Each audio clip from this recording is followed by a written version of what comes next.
Hey everyone, welcome back for another Deep Dives. Excited to be here. Today we're tackling a topic that is unsettling, to say the least. Yeah. It's we're talking about pig butchering scams. And I know the name itself is pretty disturbing. Yeah. But I think understanding how these scams work Right. is really crucial. Absolutely. Because it could really save you or someone you know a lot of heartache, but also a lot of money. For sure. I mean, these scams are so calculated, they really prey on, human vulnerability. Yeah, and that's what we're going to kind of unpack today. Exactly. We have an incredible source today. Yeah, this is a good one. A first-hand account from someone who's actually seen these operations from the inside. Wow. So we're going to break down the entire process step by step and try to unpack all the psychological tactics at play. I think of this as a guide to the dark side of online relationships. Yeah. So we can all protect ourselves and each other. Be informed. Yes. Be aware. Okay, so phase one is all about creating the perfect online persona. Right. Our source calls this the 3 sides. So they build these fake identities from scratch. It's wild. so it's like they're crafting a character? Yeah, it's like a movie. Yeah, there's a formula they use. Especially for women. Okay. So picture this woman Okay. between 30 and 35, Okay. divorced, single mother, Okay. intelligent, successful, but with a touch of vulnerability. So there's a very specific recipe Yes, very specific. designed to appeal to a certain type of person Right. to push those psychological buttons. So it's not just random. No. It's all very strategic. Why those details? Right. For example, the single parent thing, that's meant to trigger a nurturing instinct, you know? Yeah. So the victim wants to be there to help, to be strong. So you're more likely to fall for it if you think you're helping someone? Oh, absolutely. Plays on our empathy. Okay. You know that desire to be the hero in someone's story? Oh, wow. And our source mentioned this recurring magical uncle thing. A magical uncle? Yeah, I know, right? What is that? Okay, so the uncle is this wise figure. Okay. Really good with money, gives great financial advice. Interesting. So it might seem random, but it sets the stage for later. Okay. When the scammer wants to introduce a can't-miss investment opportunity, I see. they're planting those seeds early. So it's all about trust and credibility. From day one, yeah. Wow. It's scary how calculated this is. Yeah. Okay, so the persona is in place. Right. What happens next? All right, so phase 2, this is about making contact. Our source talks about 2 main methods. Right. Passive and active. Okay, so passive is like leaving breadcrumbs online. Yes, exactly. Waiting for someone to bite. They might post about their interests, their lifestyle, maybe hint at their financial success, all to attract attention. Okay, so active is like sliding into the DM. Yeah, exactly. But it's not just any message. Right. They use this thing called the beautiful misunderstanding. It's a beautiful misunderstanding. It's all about creating confusion and intrigue. Give me an example. Oh, hey, I think you have my package, or didn't we meet at that conference? Okay. It's vague on purpose. So you're already hooked. Exactly. It plays on our curiosity. Right. We like solving puzzles, you know? Yeah. We got to figure out the missing pieces. So they haven't even revealed anything about themselves. Nope. But you're already trying to figure out the connection. Yeah, and it lowers your guard. You're more likely to chat if you think there's already some kind of connection. Okay, so it's got their persona. They've made contact. Right. What is phase 3? Okay, this is where it gets interesting. They start gathering intel on you. Oh, wow. They use these legitimate business tools like Tianyancha and Kichacha. Wait, those are Chinese websites, right? Yeah. What are they doing on those? So these platforms are vast databases of company information. Okay. Super-powered versions of LinkedIn or public records. Got it. So they're meant for business transparency. Right. But scammers use them to target individuals. They're weaponizing these tools Yeah, it's wild. that were meant for legitimate purposes. It shows how much info about us is out there and how easy it is to exploit. So they've created this whole fake identity. They've engaged you in conversation. Yep. And now they're digging up information on you. That's right. It's kind of creepy. Very unsettling. Yeah.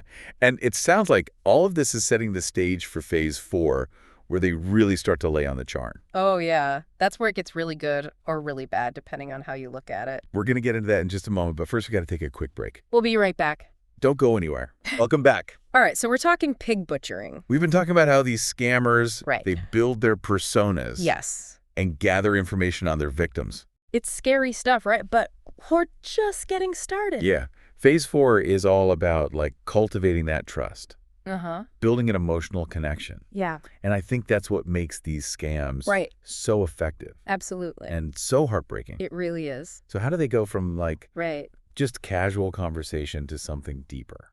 Well, they start sharing like personal details about their lives. You know, they post carefully curated content on social media.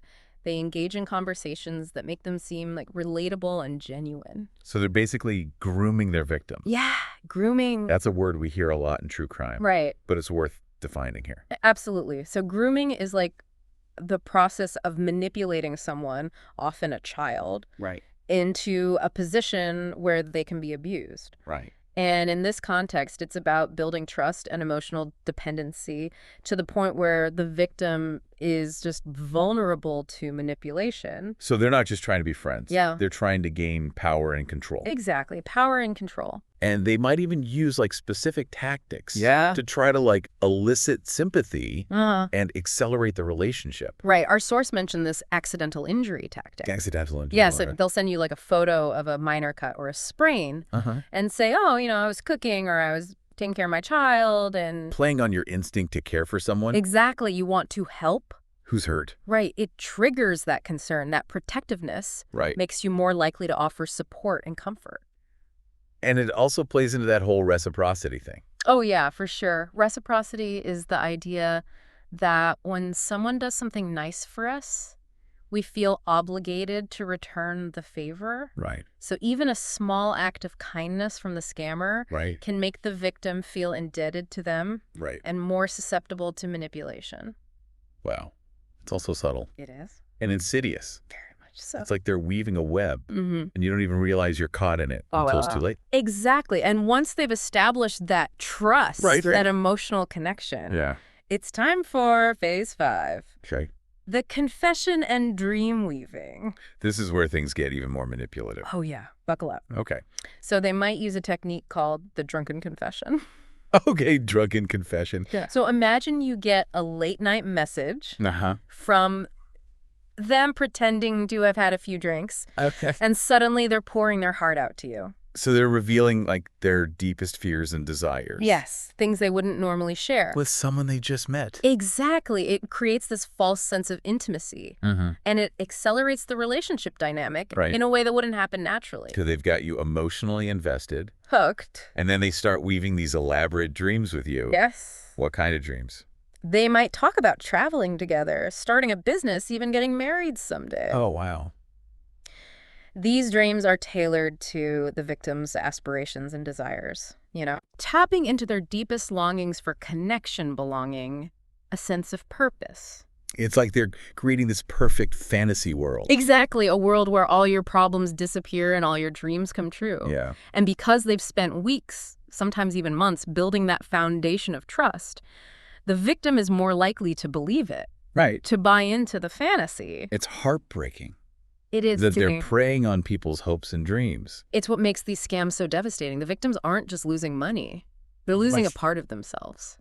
Okay, so we've got the persona, Mm-hmm. the connection, Right. the dreams. Mm-hmm. How does the scam actually play out? Right. How do they make the kill, so to speak? Yeah. That brings us to the final phase 6, Go ahead. setting the hook and the final cut. Right. It usually starts with a time-sensitive investment opportunity Okay. or a limited time sale. That sense of urgency. Exactly. Invest now or miss out. They might say something like, my uncle gave me this amazing tip on a new cryptocurrency, or there's this exclusive art auction, but you have to be invited. And because they've built that connection, Yes. you're more likely to trust them. Absolutely, even if it sounds too good to be true. And that's where the models come in, right? You got it. Models. So models in this context are real people Oh. employed by the scam operation Got it. to interact with victims, especially those who might be hesitant.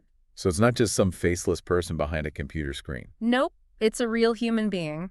Wow. building that trust, making it harder to say no. And they might even like participate in video calls. Oh, yeah, for sure. Yeah. To solidify that belief that they're dealing with a genuine person. Right. They might even have fake social media profiles filled with photos and stories that corroborate the scammer's narrative. So they're bringing in the closer Yeah, the big guns. to seal the deal. It's incredibly sophisticated Yeah. and incredibly effective. And then the inevitable happens. All right. The investment turns out to be a sham. The money disappears. The scammer ghosts them. Gone. And the victim is left emotionally and financially devastated. It's truly awful. And you know what makes it even more insidious is they often target people who are already vulnerable, people going through a divorce, of job loss, or some other personal crisis. Kicking people when they're down. Exactly. Predatory. Now, there's been a lot of talk lately about AI in these scams, particularly chatbots like ChatGPT. Right. I've heard people say that AI is being used to run these scams from start to finish, Yeah. but our source seems skeptical of that claim. Right. Why is that? Well, while AI can certainly assist with certain tasks, Like generating text, translating messages, it's unlikely to replace the human element entirely. Because AI can't replicate that nuance Right. and complexity. It's like a human interaction. Yeah, those subtle cues that build trust and intimacy. Yeah. AI just doesn't have that yet.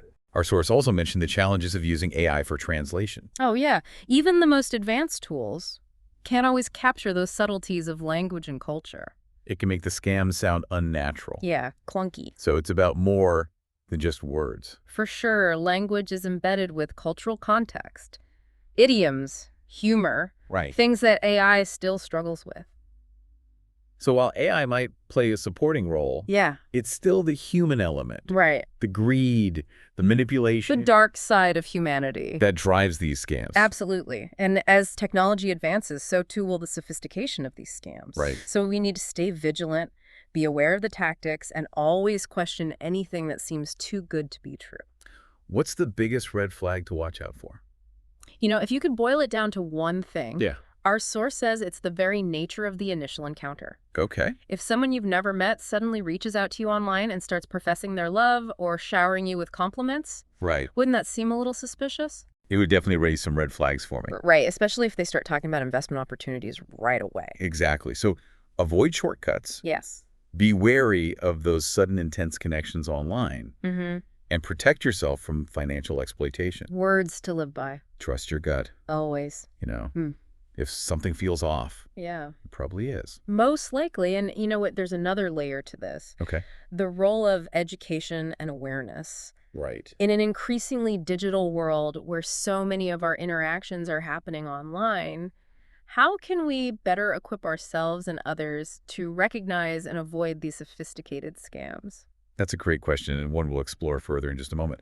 So we've been talking about these pig butchering scams, How they work the psychology. the devastating impact. Right, heavy stuff, but knowledge is power. Yeah, absolutely. So how do we protect ourselves? Right. How do we protect ourselves and the people we care about? I mean, awareness is key, right? Absolutely. Got to be able to spot those red flags. Yeah, those too good to be true promises. Right. Those sudden, intense connections that just feel off. Yeah, that something's not right here. But we also need to, cultivate a healthy skepticism, a trust but verify mindset, especially when it comes to, financial decisions. So how do we become more savvy online? Right. How do we, sharpen those Yeah. critical thinking skills? Education is a powerful tool. Okay. We need to talk about these scams openly and honestly with Yeah. our friends, our families, even our colleagues. So share the information we've discussed today. Spread awareness about the tactics. Yeah, it's like a digital neighborhood watch. Exactly. Yeah. We all need to look out for each other. Yeah. And don't underestimate the power of good information. You know, Right. the FBI, the FTC, they've got websites dedicated to educating people about these scams. And don't be afraid to ask questions. Yeah. If someone's pushing you to invest in something you don't fully understand Right. or pressuring you to make a quick decision,